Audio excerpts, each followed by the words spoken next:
Sir अभी हम बिलावल साहब की बात कर रहे थे, काशिफ साहब ने भी जिक्र किया कि उन्होंने भी वज़ीर आज़म से मुलाकात में नहरों वाला मामला उठाया है। हमने देखा कि आसिफ अली ज़रदारी साहब ने जब पार्लियामान से अपना खिताब किया, तकरीर की, तो उस दौरान भी उन्होंने बड़े एक कहा जाए कि सख्त किस्म के अल्फाज और कहा कि जी आप इस इरादे को तर्क कर दीजिए, जो आप दरियाए सिंध से नहरें निकालने का वो प्लान बना चुके हैं, इसको फौरी तौर पर आप तर्क कीजिए, यानी कोई दूसरी ऑप्शन नहीं है। तो आपको लगता है कि अब कुछ मामलात उस तरफ जाएंगे कि इत्तेफाक राय के लिए एफर्ट करेगी नून लीग, या नहीं मान लिया जाएगा ये मुतालबा, और मान लेना चाहिए, आपको लगता है? थैंक यू अस्मा इकबाल साहब। मैं तो ये कहूंगा कि पीपल्स पार्टी को शुक्राने के नफल अदा करने चाहिए कि वो नून लीग की इत्तेहादी जमात है। हम्म। मुझे आप ये बताएं कि पीपल्स पार्टी ने अपने दौरे हुकूमत में कौन से ऐसे सोने के पौधे लगा दिए कि लोग उनकी तारीफ करें। आपने हम्म। पंजाब में उनका हाल देखा। आज अगर पीपल्स पार्टी की कामयाबी है तो वो इत्तेहादी होने की वजह से कामयाबी है।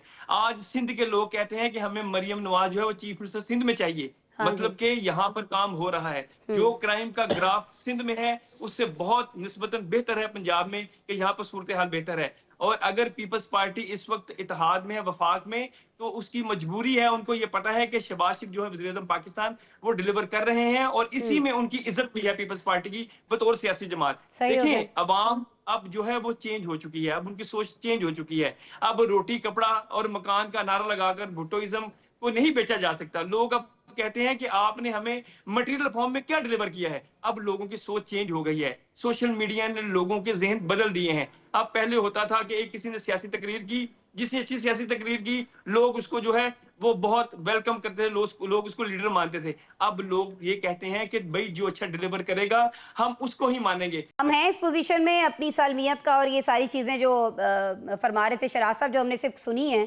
कि हम उनका सबूत दे सकें, एहतजाज कर सकें, इस पोजीशन में हैं हम इस वक्त?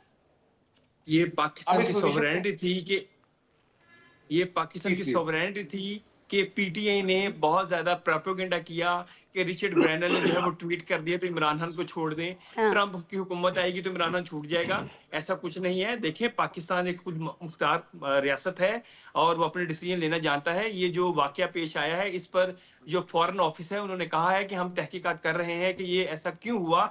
अगर वो एक डिप्लोमेट थे तो वो तुर्कमानिस्तान में उनकी अपॉइंटमेंट है। अगर वो निजी दौरे पर गए तो वो क्यों गए, जाहिर है पाकिस्तानी गवर्नमेंट ने भी तमाम हम्म। डिटेल्स जो है उनके साथ शेयर करनी है। और अगर जैसे शराज साहब ने कहा कि उन पर कुछ क्राइम के एलिगेशंस थे कि वो किसी क्राइम में इन्वॉल्व रहे हैं, तो जाहिर है अब कोई डिप्लोमेट भी हो बेशक उसे इम्यूनिटी हासिल है, मगर अब आज की जो वर्ल्ड फॉरेन जो रिलेशंस हैं वो डायनामिक्स चेंज हो गई हैं। अब ठीक है। आपको मालूम है कि जो डोनाल्ड ट्रंप हैं वो किस तरह इंडियंस को भी जहाज भर भर के वापस उन्होंने भेजा, मगर पाकिस्तान के तो साथ ऐसा कुछ वाकया अभी नजर नहीं आया।